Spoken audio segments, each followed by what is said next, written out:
Ambassador, welcome to the National Critics' Choice Online News. Please tell us what are your three main advice and mistakes you have faced as a diplomat. You know, because our viewers, some of them who are now pursuing their degree to become future diplomats, wanting to learn some life lessons from you.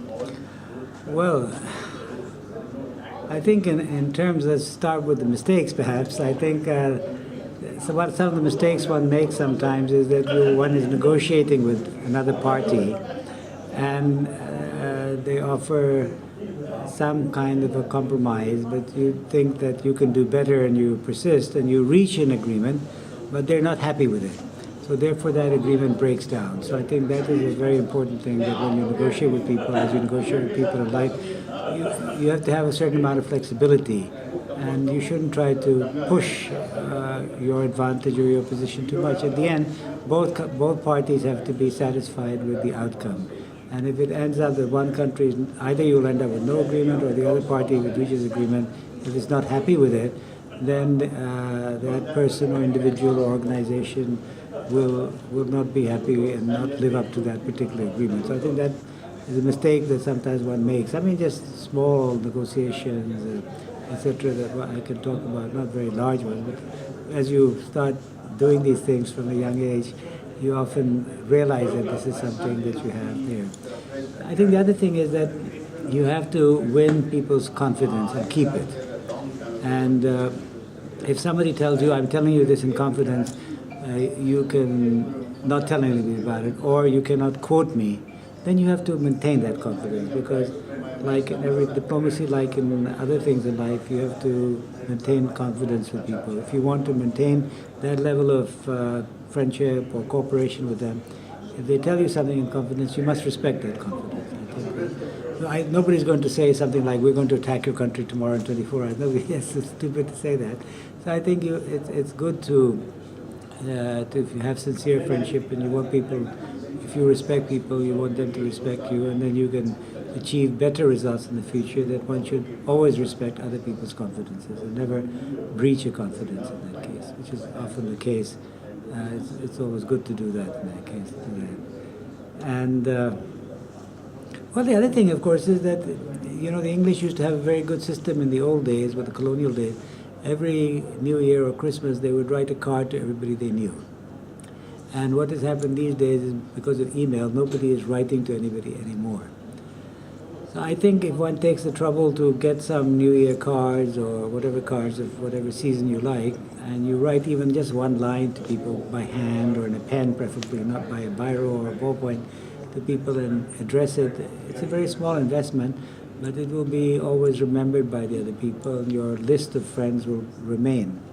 And the same thing, like I find when you go to people's house or something, of course everybody takes flowers or chocolate or something, but if you come back and write what they call a bread and butter letter and say, we had a very nice time, the food was great, the company was great, etc. So few people do that, diplomats or any business people, that thanking the hostess for a particular function, they will always remember you in their minds compared to anybody else. And I think, I mean, just to give an example, today I met, after 20 years, Ambassador Tomiko. We were both in the Rio process for 2-3 years, and he was chairing the Rio Declaration, and climate change I was doing, and I was the G77 coordinator.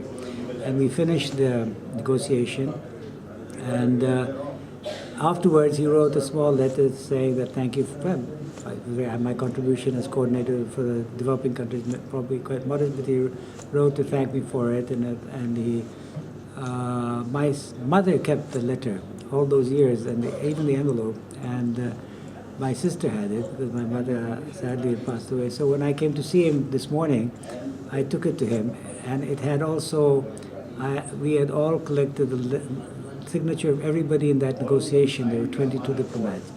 So I gave it to him, and it was me who was touched that he wrote the letter, but that I was able to give it to him. He could see that my family had kept it all these 20 years, and he had lost a copy of the agreement which everybody had signed, so he got a copy of that as well. So it just shows that how things touch you, and how these are the things that bring you together and make you remember. And I met him after 20 years, and we started talking exactly like we had met 20 years ago. There was no break. We, filled each other in, and I was very happy to meet him after all these years. And then he invited, very kindly, very gracious. He said, "Let's go and have lunch together." Because he was very busy. I thought I could see him for half an hour, but he said, "No, we'll go and have lunch." So I think keeping your friendships with people, keeping your contacts, writing to people occasionally, maybe beyond the email, I think. Of course, email, if nothing else to do that. These are things which sets off people from other people. Thank you, Ambassador. But moving forward, tell us more about the economic development and policy in energy. Where is Pakistan going from here for the next 5 years? What do you see the future of Pakistan and their relationship with China and India? And how does energy becomes a number one issue among climate change activists? Well, I think the first thing, for Pakistan, as it is with India, energy security is a very major factor. Unfortunately, the U.S.-India deal and everything, the nuclear energy for India has not yet been given to Pakistan, but we would like that we also get this membership of the NSG, etc. So nuclear is going to play a large part in our country, and I think in India too, and we're getting nuclear. Just 2 days ago, the Prime Minister inaugurated 2 nuclear reactors from China, 1,100 megawatts each, so that will be quite substantial in Karachi for us, and we hope there will be more like that as well. The other thing is that we would like to have 2 gas pipelines from Iran and with Afghanistan. Originally, both were going to India, but India has been a bit hesitant on the Iran pipeline. But now maybe with some thawing of relations with America and Iran, they might be more acceptable. And the other one is from Turkmenistan, where in fact I served for 5 years, which is progressing also fast. So I think essentially the energy demands of South Asia is that you need 2, if not 2, at least 2, if not 3 pipelines coming, maybe from Qatar or something. So gas piped in for our power stations, which means if India is relying on coal, maybe they can switch. But we don't use coal that much. But so we have to change from furnace oil. So in fact, we will have to also switch a little bit to coal. And we need to develop our hydro projects. And our policy for exploration and production of gas and oil in Pakistan is very liberal, offshore and onshore. And I would like to just recall that in 1952, the Hunt brothers were the first people to prospect for offshore oil in the whole of South Asia, between Pakistan and Oman. And so I think we're hoping that there'll be more discoveries of oil and certainly gas, which is a large supply out there. So we're hoping that our energy security, which is we have a shortfall of 30% or so, we're hoping that we can in the next couple of years try to make that up and then go forward. Because without energy, you're nobody, like I said. Ambassador, here at the National Critics' Choice, could you give one advice for investors in your own opinion? If you have $1 billion in your own bank account, what would be the one thing that you would invest in Pakistan?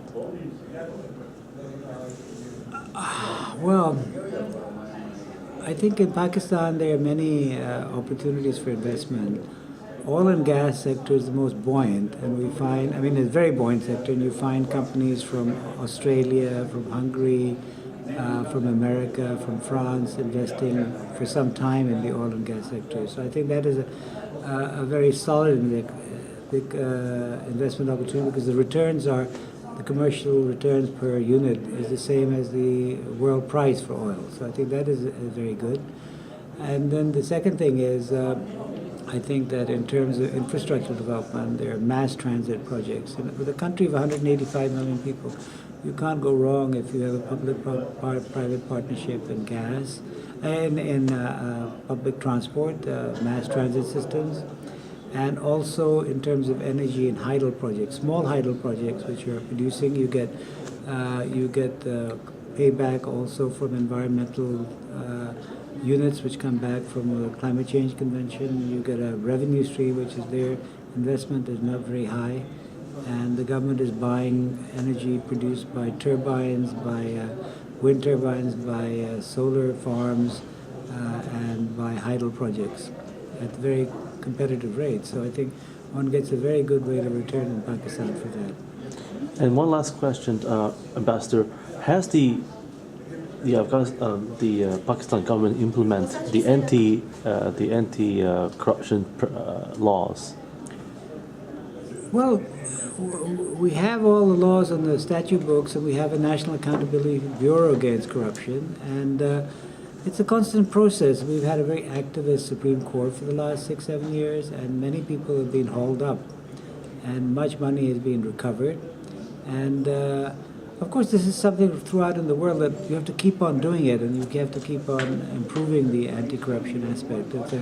It's a learning curve, and it's a process of constant effort. So I think we're doing quite well, and we continue to do that quite well as well, and that acts as a deterrent to other people. So once again, thank you, Ambassador, for joining us here at the National Police Choice, and we look forward to Thank you very have much. you on our show again. Thank you very much. Thank you.